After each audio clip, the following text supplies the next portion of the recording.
The idea is exactly this. It's putting the brand on the internet with a nice movie, a nice trailer, shooting nice and beautiful models with great photographers, putting them in a very good environment. And these products who were in fact actually dead, almost dead, they have a new life. Well, first of all, I don't think of myself as a fashion designer, the kind of Mr. Armani, Mr. Klein, you know, fashion designer in that sense, where I'm going to make some great innovation in a statement about, you know, the rise of a pant or the lapel of a jacket or some kind of fabrication. I think of myself much more of as a marketeer and a curator who happens to make clothing. Yeah, I think in the 90s, the C word was crossover.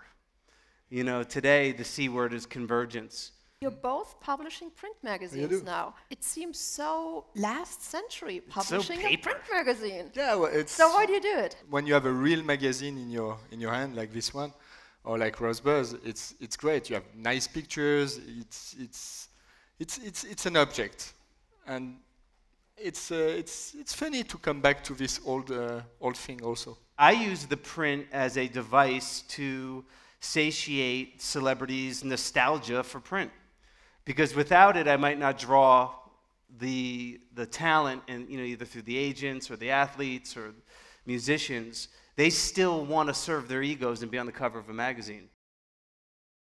Using resources in the optimal way, without waste, reusing what is wasted in the first instance, and reprocessing the energy that is produced so that there's ultimately as little waste as possible. And all this with elegance and beauty.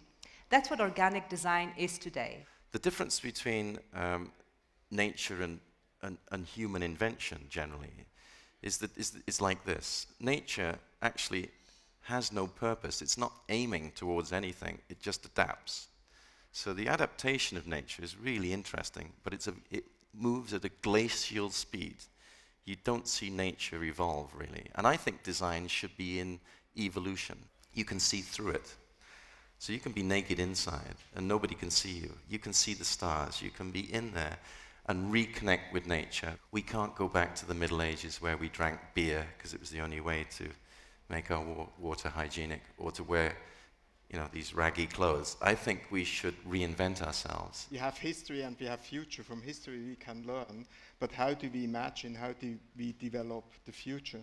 And that's actually the starting point of our company, that realizing that to do architecture which is projected into the future, you need to create a vision. It's not simply engineering, architecture, and design, but it's about really being curious about everything, about nature, about art, about economics, about mathematics, a curiosity for science. It's about really keeping the eyes and the ears and the soul open.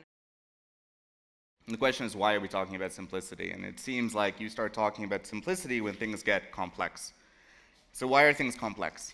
So we know some of the obvious reasons. We know that things are faster today. We know technology is driving it. We know we have more data available, and technology is driving that. So with more data comes more complexity.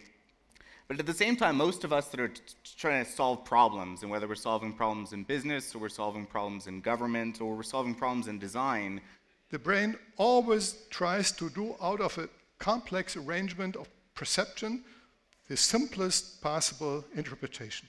So you do not know how to decide.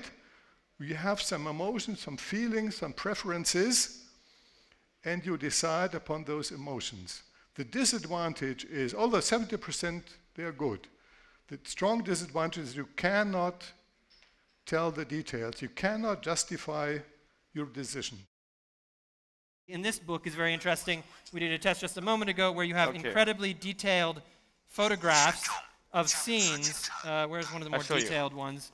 Where it can identify anything you're looking at in a very detailed photograph. You look at this, I don't know how well the camera can see this. If you want to we know want to look somewhere. at, in here, do you see the throne? Go to the throne, which is very small in this image.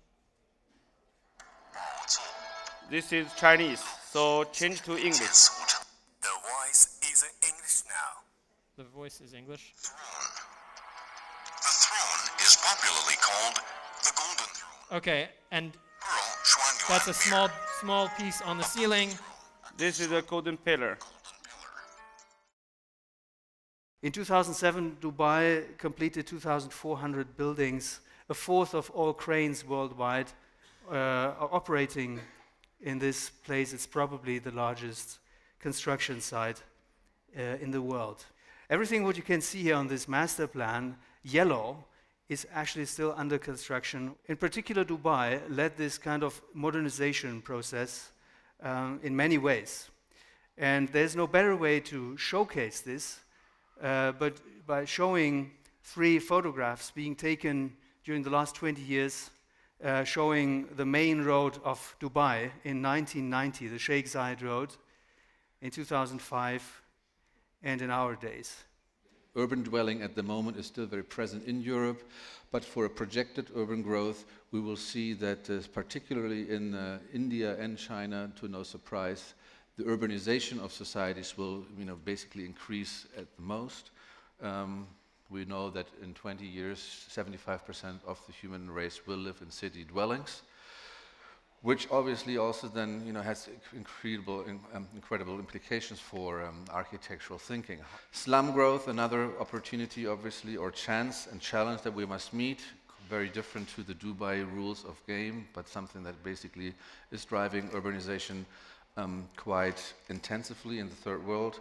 I think the city of Dubai in particular needs to have arrests in many ways, because as you could see, 94% foreigners in a city, and this kind of very accelerated development is something which is not always healthy. Topics like environment, human rights, low-cost workforce and how to deal with this, intercultural exchange, all these issues are already on the table.